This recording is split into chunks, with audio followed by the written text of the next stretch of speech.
The cold comes down like a fist that night, the kind that seizes your lungs and turns breath into smoke. The man pulls his collar tighter as he walks from his truck to the porch, boots crunching over frozen ground. The street lamp at the corner flickers once, twice, then holds, and that's when he sees it. A small shape, motionless, pressed against the base of the lamp post, like it's trying to absorb the last trace of warmth from the metal. He stops, squints. At first he thinks it's a plastic bag, or maybe a bundle of rags someone tossed. But then the wind shifts, and the shape doesn't move with it. He crosses the street slowly, hands already fumbling for his phone's flashlight. The beam catches fur, matted, dusted with frost. Tiny ears, folded flat against a skull no bigger than his palm. Paws curled inward, eyes shut. A kitten, he thinks. Some poor stray that didn't make it through the storm. He kneels, reaches out. His fingertips brush the fur, and that's when he sees the markings. Spotted, tawny, ear tufts longer than any house cat's. His breath catches. Not a kitten, a bobcat. He doesn't remember standing, doesn't remember wrapping his coat around the tiny body, or running back to the house. All he knows is the weight of it against his chest. So light it feels like nothing, like holding air, and the faint, desperate flutter of a heartbeat beneath his thumb. Inside, he lays the bobcat on the kitchen table under the brightest light he has. The fur is still frozen in places, stiff and brittle. The paws are ice cold. The breathing is shallow, erratic, each inhale a faint whistle, each exhale weaker than the last. He grabs towels from the bathroom, heating pads from the closet, a cardboard box he lines with fleece. His hands move faster than his thoughts. He knows the rules. Wild animals aren't pets, aren't projects. He knows he should call someone, but it's nearly midnight, and the roads are glazed with black ice, and the bobcat is so small it fits in one hand. Just one night, he tells himself. Just until morning. He fills a syringe with warm water and gently parts the tiny jaws, letting a single drop fall onto the tongue. The bobcat doesn't swallow, doesn't react. He tries again, then again. On the fourth drop, the throat convulses, barely, and the water goes down. He exhales. Okay. He wraps the bobcat in a fresh towel, tucks it into the box, and sets the heating pad on low beneath the fleece. Then he sits on the floor beside it, watching the shallow rise and fall of the chest, counting each breath like a prayer. An hour passes. Maybe two. The man's back aches from sitting on the tile, but he doesn't move. His mind cycles through questions he doesn't have answers for. How long has it been out there? Where's the mother? Was it abandoned? Or did it wander too far and get caught in the cold? He reaches into the box and rests 2 fingers against the bobcat's side. The heartbeat is still there, steadier now, stronger. The fur is starting to thaw, softening under his touch, and then he hears it. He turns. Milo stands in the doorway, tail low, ears forward. The orange tabby tilts his head, whiskers twitching as he sniffs the air. His eyes, wide, green, unblinking, lock onto the box. The man tenses. He's had Milo for 6 years, sweet-natured, lazy, the kind of cat who naps in sunbeams and meows at birds through the window. But this is different. This is a predator, wild, unknown. Milo, no, he says quietly, reaching out a hand to block him. But Milo doesn't hiss, doesn't puff up, doesn't retreat. Instead, he steps closer, slow, deliberate, like he's approaching something fragile. The man holds his breath. Milo reaches the edge of the box and leans in, nose twitching as he scents the bobcat. For a long moment, nothing happens. The bobcat doesn't stir, Milo doesn't move, and then so gently it's almost imperceptible. Milo lowers his head and begins to groom the bobcat's frozen ears. Slow, careful licks, over and over, like he's done this 1,000 times before. The man stares. He's seen Milo groom other cats at the shelter where he was adopted. He's seen him tolerate dogs, ignore squirrels, swat at houseflies. But this makes no sense. Bobcats are solitary hunters, apex predators in miniature. They don't bond with domestics. They don't trust. And yet Milo keeps grooming, keeps purring. A low, steady rumble that fills the kitchen like a lullaby.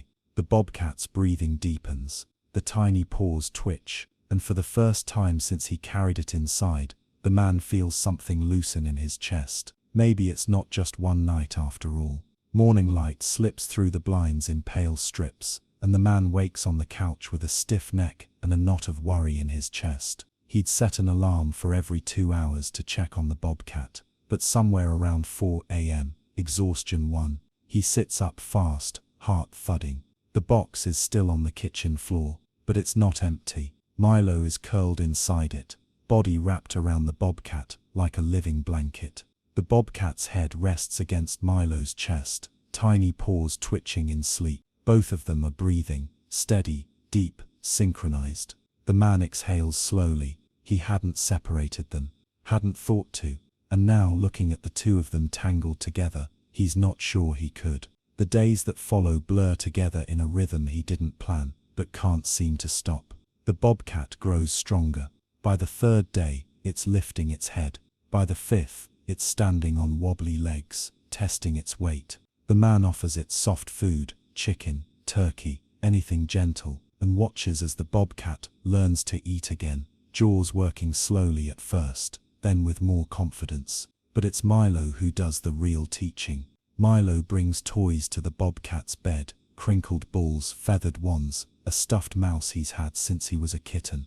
When the bobcat cries, a thin reedy sound that cuts through the quiet, Milo meows back, loud and insistent, until the man comes running. At night, Milo curls around the bobcat without hesitation. During the day he grooms it, ears, paws, the soft fur along its spine. The bobcat leans into the attention, eyes half closed, purring in a way that doesn't quite sound like a house cat, but close enough. The man tries to separate them once, just to be safe. He moves the bobcat to a larger crate in the guest room, thinking Milo will stay in his usual spots, the couch, the windowsill, the foot of the bed. But within an hour, Milo is scratching at the door, yowling like he's been abandoned. The man opens it. Milo bolts inside, leaps into the crate, and curls around the bobcat like nothing ever happened.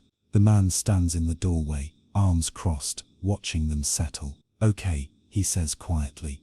"Okay." By the 2nd week, the bobcat is moving like a wild thing again. It climbs, pounces, stalks invisible prey across the living room floor with a precision that makes the man hold his breath. Its paws are bigger now, its legs longer.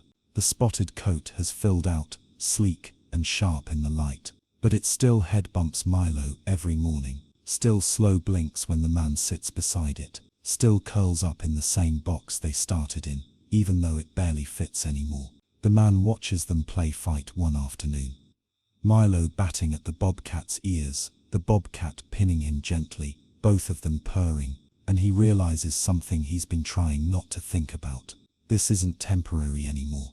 The bobcat outgrows the box by the 3rd week, then the crate, then the corner of the living room where it used to sleep. Its paws are nearly twice the size of Milo's now. Its shoulders have broadened. When it stretches, the muscles ripple beneath the spotted coat, like water over stone. The play fighting gets rougher, faster, harder, more precise. Milo still initiates it, still bats at the bobcat's face with his paws. But now the bobcat pins him in seconds, jaws closing gently around Milo's neck in a hold that could be deadly if it wanted. But it never does. Milo never stops trusting it. The man watches from the couch one evening as they wrestle across the floor, and his chest tightens. He knows what he's been avoiding. He pulls out his phone and makes the call he's been putting off for weeks. The woman from the wildlife rehab center is kind but direct. "He's healthy," she says over the phone, her voice steady. "That's good, that's what you want. But he's wild, and the longer he stays, the harder it'll be." The man presses his thumb into the bridge of his nose. "I know. We can take him. We'll do a soft release, monitor him, make sure he adapts. But it needs to happen soon." He glances toward the hallway. Milo is grooming the bobcat's ears again, purring loud enough to hear from the next room. "What if he doesn't adapt?" the man asks quietly. There's a pause. "Then we'll reassess." But bobcats are solitary. They're survivors. He'll remember. The man nods, even though she can't see him. Okay. She echoes. I'll send you the paperwork. He builds the enclosure in the backyard over a weekend.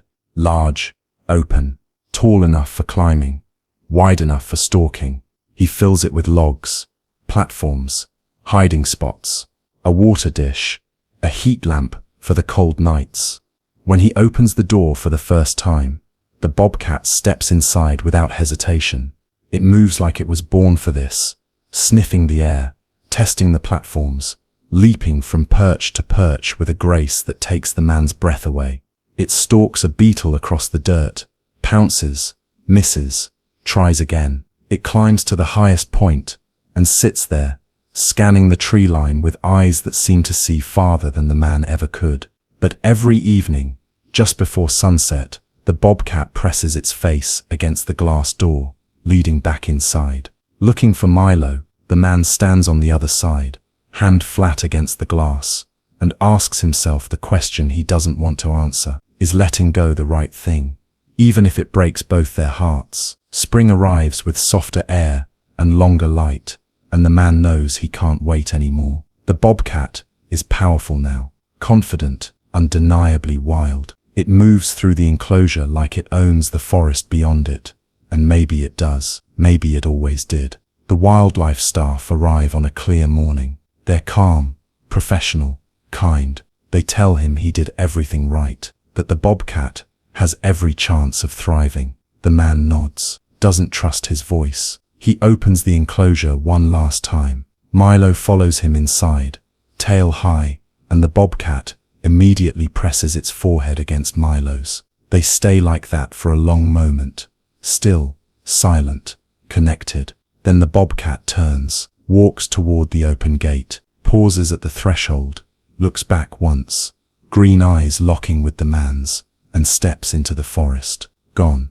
The house feels too quiet. Milo wanders from room to room, crying softly. He sits by the back door for hours, waiting. The man tries to comfort him, but Milo pulls away, returns to the glass, keeps watching. The man worries he made a mistake, wonders if love was supposed to mean holding on instead of letting go. 3 weeks pass. The man checks the trail camera he'd mounted near the tree line, more out of habit than hope. He scrolls through the footage, deer, raccoons, a fox at dawn, and then he stops. There, at the edge of the frame, stands the bobcat, bigger now, sleeker, healthier than it's ever been. It's looking directly at the house, ears forward, body still. The man rewinds, plays it again, turns up the volume, and hears it. 2 soft meows, faint but unmistakable, recorded on the camera's audio, answering the cries Milo had been making from the porch.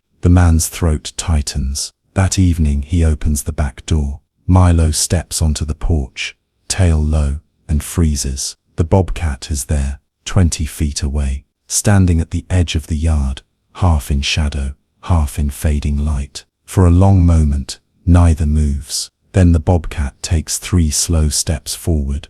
Milo meets it halfway. They touch noses, just once, a brief, gentle press, and then the bobcat turns and slips back into the trees, disappearing like smoke. Milo watches until the forest swallows the last trace of movement. Then he turns, walks back inside, and curls up on the couch. He doesn't cry that night. The man sits beside him, hand resting on warm fur, and finally understands. Some bonds don't need to be held to last.